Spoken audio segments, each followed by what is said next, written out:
Breaking news చూస్తున్నాం. Phone tapping కేసులో దర్యాప్తు కొనసాగుతుంది. నేటితో ప్రభాకర్ రావు కస్టోడియల్ విచారణ ముగియనుంది. ప్రభాకర్ రావు స్టేట్మెంట్ ను అధికారులు రికార్డు చేశారు. ప్రభాకర్ రావు స్టేట్మెంట్ ని ఫైనల్ ఛార్జ్ షీట్ లో సిట్ పొందుపరచనుంది. 6,000 ఫోన్ నెంబర్లు ట్యాప్ అయ్యాయని గుర్తించారు. సిట్ చీఫ్ సజ్జనార్ కు అధికారులు నివేదిక అందించారు. రేపు ఉదయం ప్రభాకర్ రావు విడుదల కానున్నారు.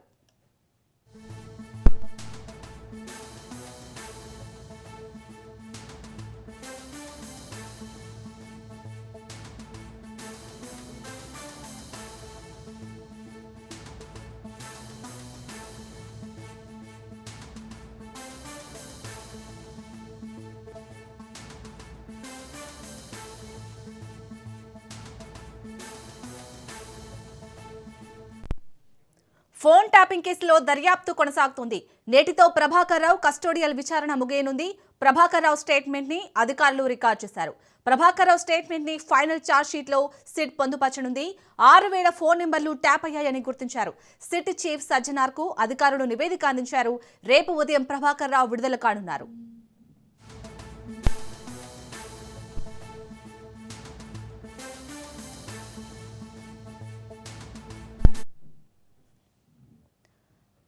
ఇటు ఫోన్ ట్యాపింగ్ కేసులో అయితే దర్యాప్తు కొనసాగుతుంది. ఈ రోజుతో ప్రభాకర్ రావు కస్టోడియల్ విచారణ అయితే ముగియబోతుంది. దీనికి సంబంధించి పూర్తి డీటెయిల్స్ మా క్రైమ్ బ్యూరో చీఫ్ మధు అందిస్తారు. మధు, ఇవాల్టితో ప్రభాకర్ రావు కస్టోడియల్ విచారణ అనేది ముగుస్తుంది. సో ఇందులో దాదాపుగా 6,000 ఫోన్ నెంబర్లు ట్యాప్ అయ్యాయనైతే గుర్తించారు. సో మరి నెక్స్ట్ ఏం చేయబోతుంది సిట్? ఇంకెవరికైనా నోటీసులు ఇచ్చే అవకాశం ఉందా? అసలు ఫోన్ ట్యాపింగ్ కేసు అనేది ఎలాంటి కీలక మలుపు తిరగబోతుంది? ఖచ్చితంగా కూడా ఫోన్ ట్యాపింగ్కి సంబంధించినటువంటి వ్యవహారంలో నెక్స్ట్ ఏం జరగబోతుంది అనేది ఇప్పుడు చాలా కీలకంగానే మారిందని చెప్పచ్చు. ఎందుకనుకుంటే కస్టోడియల్ విచారణ ఏదైతే ఉందో, అంటే సుప్రీంకోర్టు ఇచ్చినటువంటి ఆదేశాలు, అంటే కోర్టు ఇచ్చినటువంటి ఆదేశాలు ఏవైతే ఉన్నాయో ఆ ఆదేశాలలో చాలా స్పష్టంగా కూడా కొన్ని విషయాలు అయితే చెప్పారు. ఏదైనా సరే విచారణకు సహకరించాలి అనేటటువంటి విషయాన్ని చెప్పినటువంటి నేపథ్యంలోనే విచారణకు సహకరించాలి అని చెప్పిన నేపథ్యంలోనే ఇక ప్రభాకర్ రావు విచారణకు సహకరించారు. ఈరోజుతో ఆ కస్టోడియల్ విచారణ కంప్లీట్ అవబోతుంది. అయితే వన్స్ కంప్లీట్ అయిన తరువాత అధికారులు ఏం చేయబోతున్నారు? బేసిక్గా అయితే తమ దగ్గర ఉన్నటువంటి ఎవిడెన్స్లు వాటన్నిటి నేపథ్యంలోనే అరెస్ట్ చేసే అవకాశం ఉంది. కానీ కోర్టు ఆర్డర్స్ ఉన్నాయి. కోర్టు ఆర్డర్స్ ఉన్నటువంటి నేపథ్యంలోనే అరెస్ట్ ప్రక్రియ ఏదైతే కోర్టు ఇచ్చినటువంటి సమయం ఉందో ఆ సమయం ఈరోజు ముగిసిన తరువాత వీరి దగ్గర, అంటే సిట్ అధికారుల దగ్గర ఉండేటటువంటి ఇన్ఫర్మేషన్ ఆధారంగా కోర్టుకు వెళ్ళి కోర్టులో అటువంటి ఆధారాలన్నింటినీ కూడా సమర్పించి, వన్స్ సమర్పించిన తర్వాత కోర్టు నుంచి అనుమతి తీసుకొని వచ్చి ఆ తర్వాత ఫర్దర్ స్టెప్ తీసుకునే అవకాశం లేకపోలేదు. దానితో పాటు మరోవైపు వచ్చేసి ఇప్పటికే బీఆర్ఎస్ పార్టీకి సంబంధించినటువంటి కీలకమైనటువంటి నాయకుల పేర్లు కూడా ఇందులో ఉన్నాయి. వారికి కూడా త్వరలోనే నోటీసులు సర్వ్ చేసే అవకాశం ఉంది అనేటటువంటి ప్రచారం కూడా మరోవైపు జరుగుతుంది. సో ఈ నేపథ్యంలోనే ఎవరెవరు ఉండబోతున్నారు, బీఆర్ఎస్ పార్టీకి సంబంధించినటువంటి కీలకమైనటువంటి నాయకులకు ఈ ఫోన్ ట్యాపింగ్తో సంబంధం ఉందా అనేటటువంటి వివరాలు, సమాచారం అంతా కూడా బయటకు వచ్చినటువంటి నేపథ్యంలోనే అతి త్వరలోనే సిట్ సజ్జనార్ ఆధ్వర్యంలో ఉన్నటువంటి సిట్ ఎవరెవరికి నోటీసులు ఇవ్వబోతున్నారు అనేది కూడా ఇప్పుడు చాలా కీలకంగా మారింది. ఏది ఏమైనప్పటికీ కూడా ఒక ఫైనల్ కంక్లూజన్ అనేది చాలా కీలకం. ఎందుకు అనుకుంటే మాత్రము ఇప్పటికే ఫోన్ ట్యాపింగ్ వ్యవహారం కొనసాగుతూనే ఉన్నటువంటి నేపథ్యంలోనే ఇందులో ఉన్నటువంటి అధికారులు ఇప్పుడే బయటకు వచ్చారు, అరెస్ట్ అయ్యారు, జైలుకు కూడా వెళ్ళారు. ప్రభాకర్ ఎస్ఐబి చీఫ్గా ఉన్నటువంటి ప్రభాకర్ రావు ఏదైతే ఉన్నారో ఇతన్ని పూర్తిగా కూడా విచారించడం జరిగింది. పెన్ డ్రైవ్కు సంబంధించినటువంటి సమాచారం ఏదైతే ఉందో దానికి సంబంధించి కూడా విచారించారు. సో ఆ పెన్ డ్రైవ్లో ఉన్నటువంటి ఫోన్ నెంబర్లు ఎవరెవరి అనేది కూడా ఇప్పుడు చాలా కీలకం. చూడాలి ఏం జరగబోతుందో చూడాలి. Right, thank you Madhu.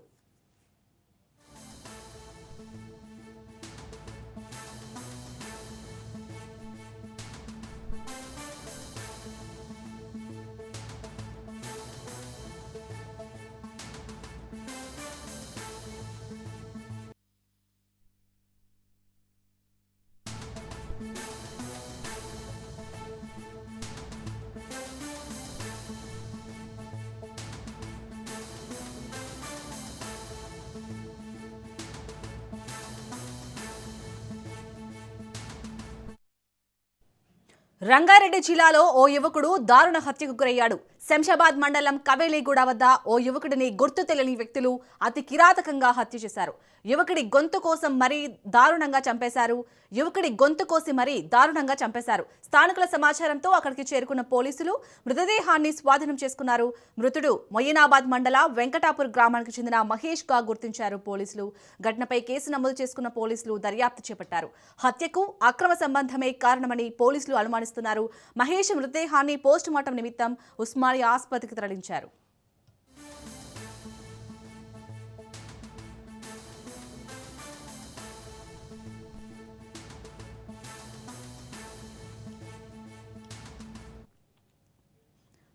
Rangareddy జిల్లాలో జరిగిన ఓ యువకుడి దారుణ హత్యకు సంబంధించి పూర్తి డీటెయిల్స్ మా ప్రతినిధి పవన్ అందిస్తారు. పవన్, అసలు ఆ యువకుడిని అంత దారుణంగా హత్య చేయడానికి కారణం ఏంటి?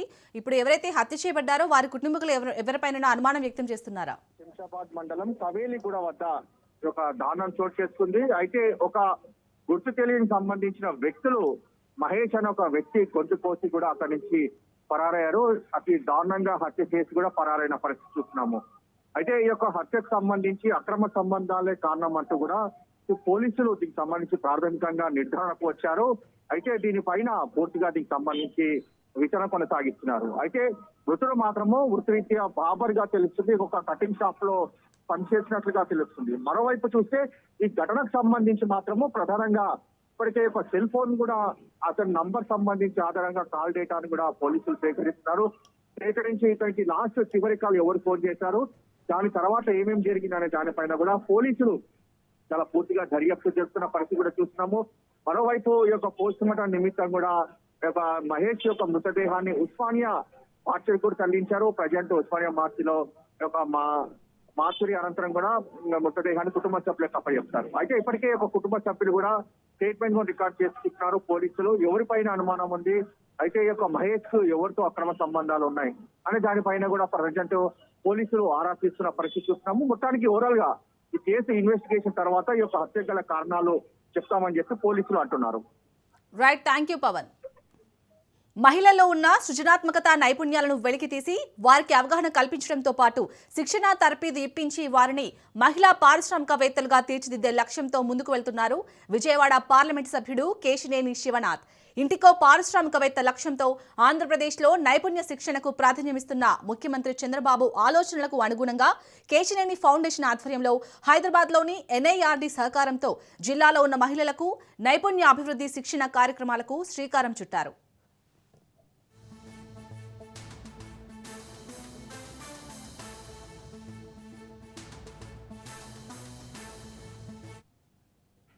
నెల నుంచి 3 నెలల పాటు వివిధ అంశాలలో మహిళలకు పూర్తి స్థాయిలో శిక్షణ ఇప్పించడం ద్వారా నైపుణ్య మెలకువలు తెలుసుకుని వారి స్వయం ఉపాధి పొందే విధంగా వాళ్లకు శిక్షణ ఇప్పిస్తున్నారు. ఇప్పటికే జిల్లా వ్యాప్తంగా 400 మందికి పైగా మహిళలకు వివిధ దశల్లో శిక్షణ ఇప్పించిన ఎంపీ కేశినేని శివనాథ్ ఎన్టీఆర్ జిల్లాను మహిళా పరిశ్రమకు వేత్తల తయారీ, నైపుణ్య అభివృద్ధిలో రాష్ట్రంలోనే ఆదర్శ జిల్లాగా నిలిపే ప్రయత్నాలు చేస్తున్నారు.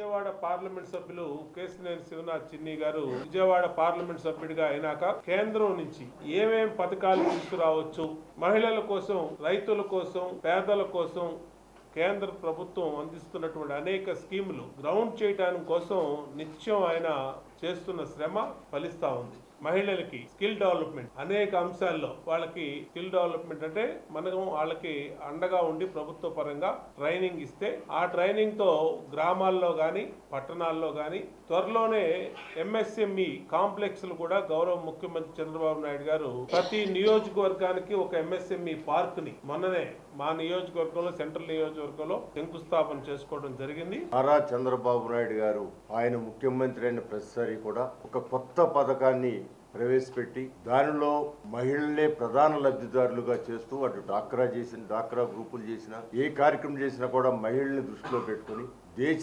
జనాభాలో 50% పైగా ఉన్న మహిళని ఆర్థికంగా అభివృద్ధి పరచాలి. తద్వారా ఒక మహిళనే కుటుంబంలో ఆర్థిక పరంగా ముందుకు తీసుకువెళ్తే 2024లో పార్లమెంట్ మెంబర్ అయినటువంటి కేశినేని శివనాథ్ చిన్ని గారు, మరి అంతకుముందు పార్లమెంట్ మెంబర్ అయినటువంటి వాళ్ళు ఇలాంటి కార్యక్రమాలు ఎన్నున్నా సరే వీటి మీద పెద్దగా దృష్టి పెట్టేవాళ్ళు కాదు. ఆయన ఈ సంవత్సరాల కాలంలో అనేక కార్యక్రమాలు, అంటే ఎంపీ ఏం చేయగలడు అనే దాన్ని ముందే ఒక అవగాహనతో వచ్చినట్టు ఉంది. ఇలాంటి కార్యక్రమాలన్నీ చేయడం, ఎంబ్రాయిడింగ్ కానీ లేదా దోమల నిర్మూలన, బొజ్జింకల నిర్మూలన, అలాగే లెదరు, నాన్ లెదరు, ఇవన్నీ కూడా 250 మందిని మరి ఇక్కడి నుంచి పంపించి వాళ్ళకి ట్రైనింగ్ ఇప్పించారు. వీళ్ళిద్దరూ ఇందాక శాసనసభ్యులు ఎవరైతే ఉన్నారో ఉమా గారు అలాగే రామ్మోహన్ గారు, రేపు మీరు కోటేశ్వర్లు అవుతారు అంటే మీరంతా ఏంటి కోటేశ్వర్లు అవుతారు అనుకోకూడదు. మొక్కే ఎప్పుడు చెట్టు అయింది. వీళ్ళు ప్రారంభించే ఈ చిన్న వ్యాపారమే రేపు పెద్ద స్థాయికి వెళ్తారు. ఒక అద్భుతమైనటువంటి ఆలోచనలకు శ్రీకారం చుట్టారు. ఇంతవరకు ఎవరికి కూడా ఈ ఆలోచనలు రాలేదు. మహిళలకి వాళ్ళ నైపుణ్యత, వాళ్ళ కాళ్ళ మీద వాళ్ళు నిలబడటానికి వాళ్ళు తయారు చేసుకునే విధంగా ఈ ట్రైనింగ్ ఏర్పాటు చేయటం అనేది అద్భుతం. దాదాపు 10 రంగాలలో దాదాపు 500 మందికి ఎంతో వ్యయంతో కూడుకున్నటువంటి ఈ ట్రైనింగ్ ప్రోగ్రాం వలన ఇవాళ 500 మంది అవుతారు, రేపు 5,000 మంది అవుతారు, 5 లక్షల మంది అవుతారు. ఎందుకంటే వీళ్ళ దగ్గర నేర్చుకునే వాళ్ళు కూడా చాలామంది ఉంటారు. ఈరోజు బ్యాగులు తయారు చేయటం కానివ్వండి, లేదంటే కుట్టు మిషన్లు నేర్చుకోవటం, ఎంబ్రాయిడింగ్ నేర్చుకోవటం, లెదర్ బ్యాగులు కుట్టడం నేర్చుకోవటం, సెదల నివారణ మందులు ఏ రకంగా తయారు చేయాలి, ఏ రకంగా దాన్ని ఉపయోగించాలని నేర్చుకోవటం, ఇవన్నీ కూడా చాలా అద్భుతమైనటువంటి ప్రక్రియ. ఇది ఇంత అద్భుతమైన కార్యక్రమం చేసిన చిన్ని గారిని హృదయపూర్వకంగా అభినందిస్తున్నాం, ధన్యవాదాలు తెలియజేస్తా ఉన్నాం. నేను రాజకీయాల్లోకి కొత్తగా వచ్చిన, నన్ను చెయ్యి పట్టుకుని నడిపిస్తా, నేను ఏ విధంగా వెళ్ళాలని నాకు సలహా సూచనలు ఇచ్చిన వ్యక్తులు ఇక్కడ ఉన్న వ్యక్తులు. వీళ్ళ అడుగుజాడల్లో మనం చూస్తే బోండమ్మ గారు మరి 2009లో పెన్షన్ లేని సమయంలో పెన్షన్లు అనేది ఒక కొత్త సృష్టి. ఆ రోజు మరి అంటే ఆ రోజు ప్రభుత్వమే పెన్షన్ ఇచ్చే సమయంలో ప్రైవేట్గా పెన్షన్లు ఇవ్వటం. గద్దె రామ్మోహన్ రావు ప్రతినిత్యం ప్రజల్లో చిన్న చిన్న వ్యాపారస్తులకి తగిన విధంగా సహాయం చేయటం, అట్లాగే మీరా గారు కానీ వెంకన్న గారు కానీ విజయవాడ పశ్చిమ నియోజకవర్గంలో ఇటువంటి సహాయ కార్యక్రమాలు చేస్తా చిరు వ్యాపారులకి సహాయంగా ఉండటం. ఎన్నో కార్యక్రమాలు, నేను ఎగ్జాంపుల్గా 1-2 చెప్పాను కానీ ఎన్నో కార్యక్రమాలు చేస్తూ ఉంటారు. వీరందరూ కూడా నన్ను సహకరించి నన్ను ఈ విధంగా నడిపించి, నేను ఎలక్షన్స్ సమయంలో కూడా నన్ను ఈ విధంగా కార్యక్రమాలు చేస్తే బాగుంటాయని నన్ను గైడ్ చేసిన వ్యక్తులు. విజయవాడ పార్లమెంట్ ఎయిర్ బోర్న్ ఫ్లైనాన్స్ విమానానికి బాంబు బెదిరింపు వచ్చింది. విమానంలో 5 RDX బాంబులు అమర్చినట్లు మెయిల్ వచ్చింది. దీంతో శంషాబాద్ ఎయిర్పోర్ట్లో అత్యవసర ల్యాండింగ్ చేశారు. విమానంలో బాంబు స్క్వాడ్ తనిఖీలు చేస్తోంది.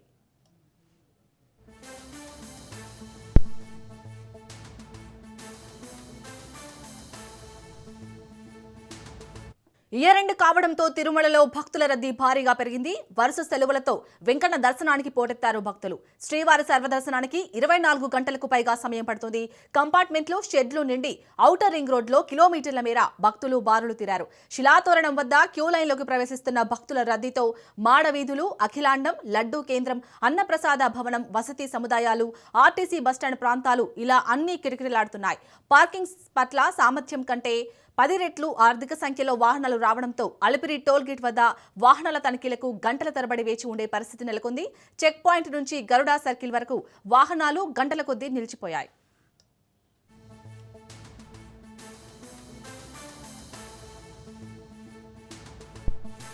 తమిళనాడులో ఘోర రోడ్డు ప్రమాదం సంభవించింది. టైరు పేలి 2 వాహనాలను ఢీకొట్టింది బస్సు. ఈ ప్రమాదంలో 9 మంది మృతి చెందగా పలువురికి తీవ్ర గాయాలయ్యాయి. తిరుచి నుండి చెన్నై వెళ్తుండగా ఈ ఘటన చోటు చేసుకుంది. సహాయక చర్యలు కొనసాగుతున్నాయి.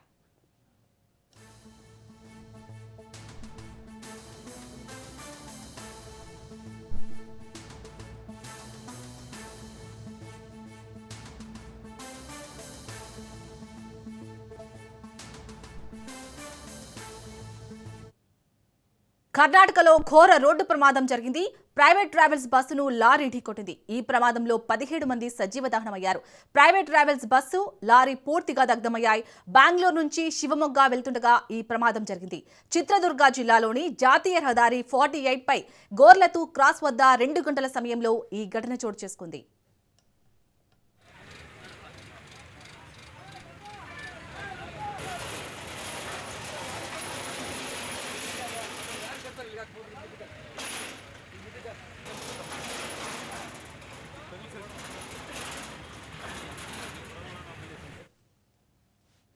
ప్రమాద సమయంలో బస్సులో 32 మంది ప్రయాణికులు ఉన్నారు. చిత్రదుర్గ, తుమకూరు జిల్లాల పరిధిలోని అధికార యంత్రాంగం ఘటనా స్థలికి చేరుకుని సహాయక చర్యలు చేపట్టారు. ఈ ప్రమాదానికి అతివేగం, పొగమంచు కారణమని భావిస్తున్నారు. బస్సుతో పాటు కంటైనర్ లారీకి కూడా మంటలు వ్యాపించాయి. ప్రమాదం జరిగిన వెంటనే బస్సు డ్రైవర్, కో డ్రైవర్ అందులోంచి దూకి తప్పించుకున్నారు. మరికొందరు ప్రయాణికులు అద్దాలను పగలగొట్టి ప్రాణాలు కాపాడుకున్నారు. వారిలో గగన, రక్షిత అనే యువతులు ఉన్నారు. తమ స్నేహితురాలు రష్మి కనిపించడం లేదని వారు కన్నీరు మున్నీరయ్యారు. ప్రయాణికుల్లో కొంతమందికి గాయాలు కావడంతో వారిని సిరా, హిరాయూరు ఆసుపత్రులకు తరలించి చికిత్స అందిస్తున్నారు.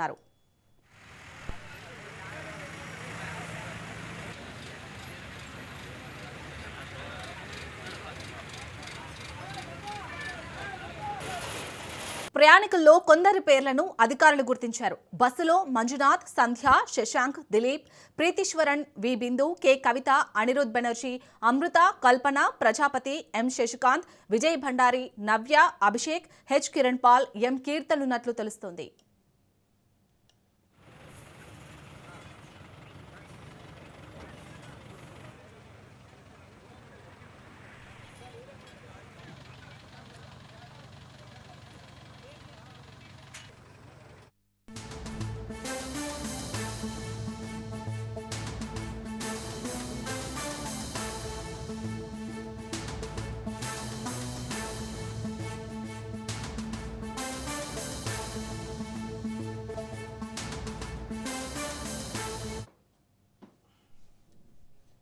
మహబూబాబాద్ జిల్లాలో దారుణం జరిగింది. ఇన్సూరెన్స్ డబ్బులు, ఇంటి లోన్ మాఫీ కోసం భర్తను హత్య చేయించింది భార్య. ఈ నెల 22న కే సముద్రం మండలం బోడమంచా తండా దగ్గర వీరయ్యను చంపి రోడ్డు ప్రమాదంగా నమ్మించే ప్రయత్నం చేశారు.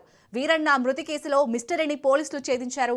విచారణలో వీరయ్య భార్య, ఆమె ప్రియుడి పాత్రపై ఆధారాలు లభించాయి. వాళ్ళిద్దరితో పాటు ఆర్ఎంపీ భరత్ ని పోలీసులు అరెస్ట్ చేశారు.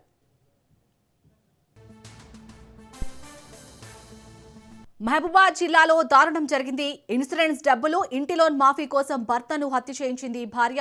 ఈ నెల 22న కే సముద్రం మండలం బోడమంచా తండా దగ్గర వీరయ్యను చంపి రోడ్డు ప్రమాదంగా నమ్మించే ప్రయత్నం చేశారు.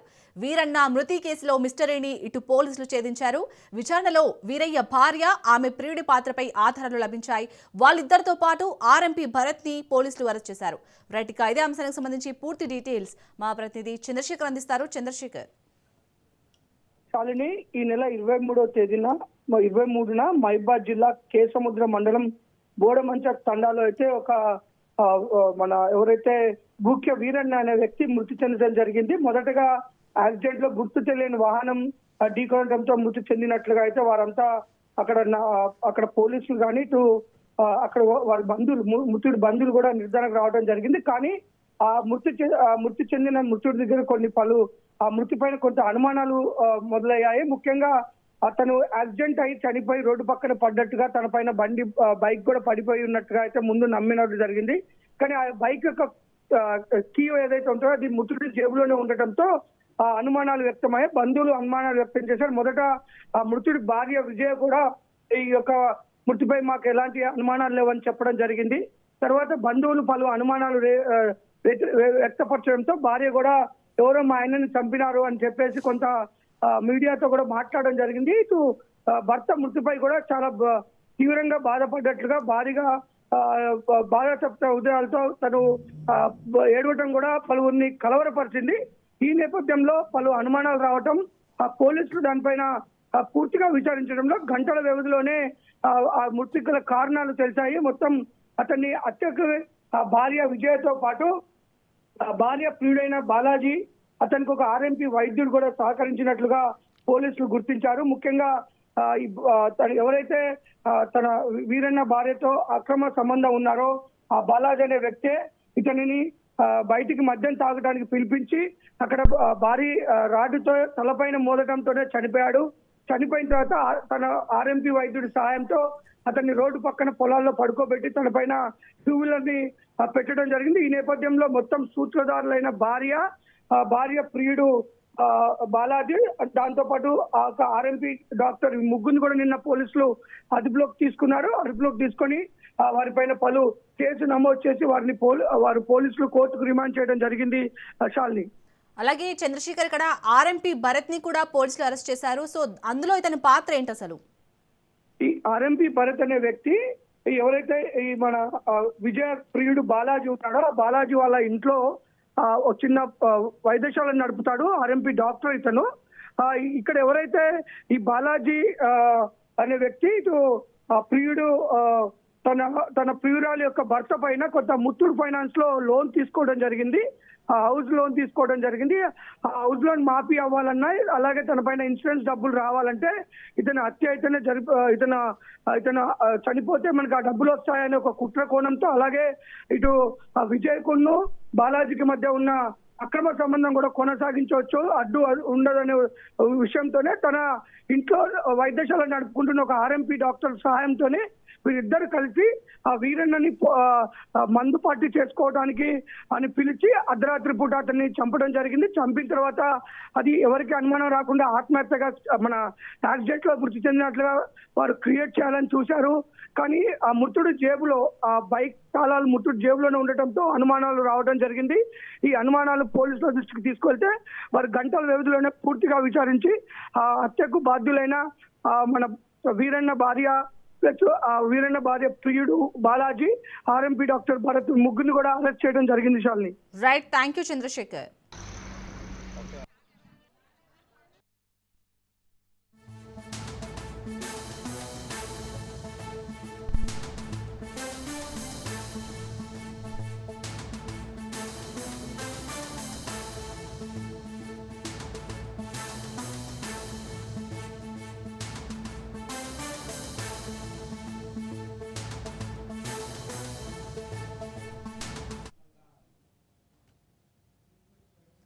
రంగారెడ్డి జిల్లా షాద్ నగర్ దగ్గర స్కూల్ బస్సు బోల్తా పడింది. బస్సులో ప్రయాణిస్తున్న విద్యార్థులకు గాయాలయ్యాయి.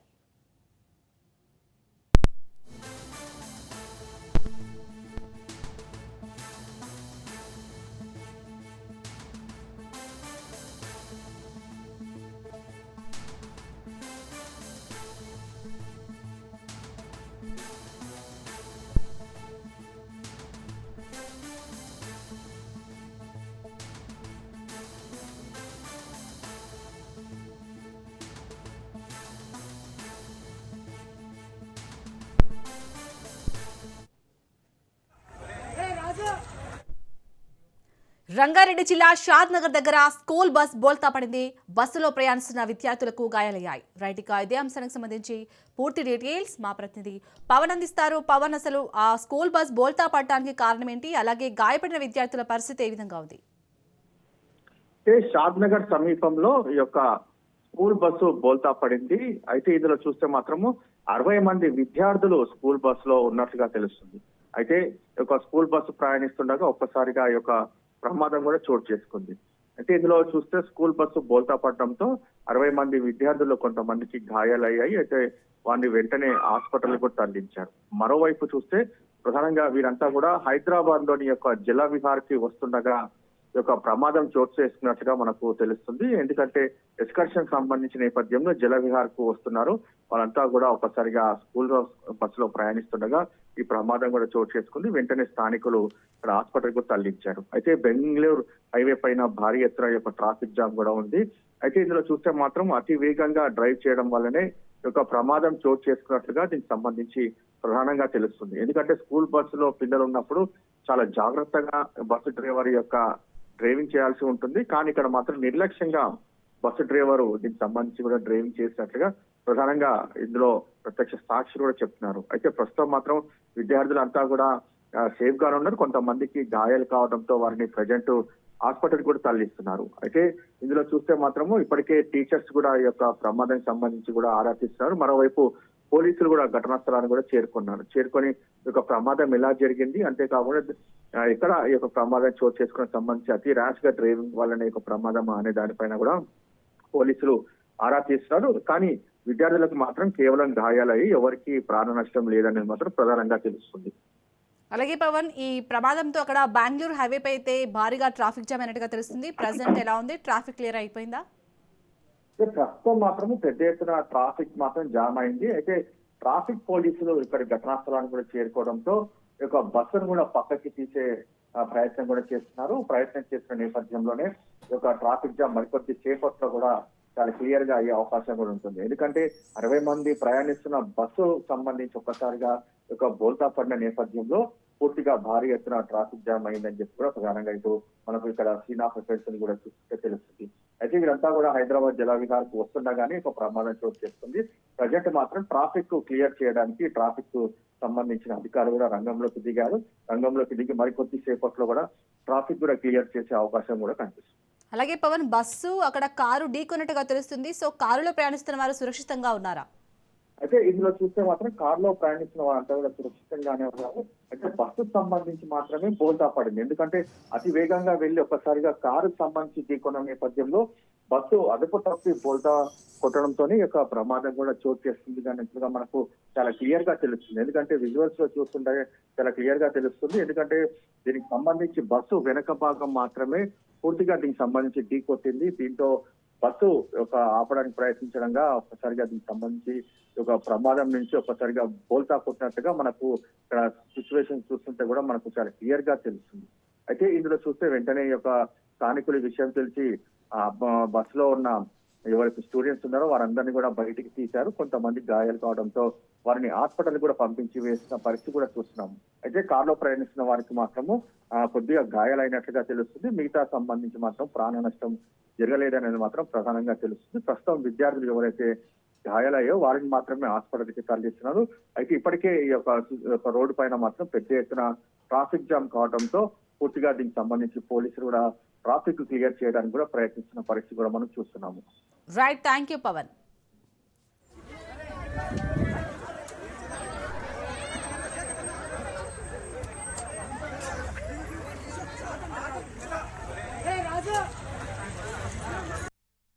నాకు తెలియదు. నేను ముందర కూర్చోడానికి నాకు అర్థం కాలేదు.